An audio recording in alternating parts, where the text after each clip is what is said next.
Good morning to all of you. Today మన career guidance తరఫున website అనేది registration process 7th వరకు జరుగుతుంది. దానిలో చాలా మందికి డౌట్స్ అనేది. సో మనం హెల్ప్ లైన్ సెంటర్కి ఎప్పుడు వెళ్ళాలంటే దానిలో ప్రాబ్లం వచ్చినప్పుడే వెళ్ళాలి.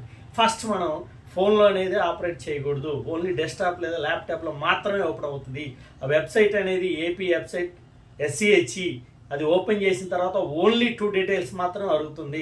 ఒకటి వచ్చేసరికి ఎంసెట్ యొక్క హాల్ టికెట్ నెంబర్, సెకండ్ది డేట్ ఆఫ్ బర్త్. అవన్నీ కూడా ఆల్రెడీ ఇంటర్మీడియట్ కాలేజీలో అప్లోడ్ చేసి ఉంటారు. ఏమిటి అంటే 10th కావచ్చు, లేకపోతే ఇంటర్మీడియట్ సంబంధించిన హాల్ టికెట్ నెంబర్ కావచ్చు, అలాగే 12th నుంచి 6th వరకు స్టడీ అన్నీ కూడా విజిబుల్ అవుతాయి జస్ట్ ఎంటర్ కొట్టడంగా. సో మనం చేయాల్సింది ఏంటంటే ఆ డీటెయిల్స్ అని పర్ఫెక్ట్గా ఉన్నాయా లేదా, లేకపోతే అప్లోడ్ చేయాలి. ఓన్లీ PDF ఫార్మేట్లో మాత్రమే అప్లోడ్ చేయాలి. అది TC కావచ్చు, లేకపోతే EWS కావచ్చు, లేకపోతే ఇన్కమ్ కావచ్చు, ఇలాంటి ఏమైనా క్వరీస్ ఉంటే అప్లోడ్ చేయాలి. సో ఏమీ లేకపోతే పర్ఫెక్ట్గా మనం సబ్మిట్ చేసి తర్వాత అమౌంట్ అనేది పే చేస్తాం. ఓసీకి అయితే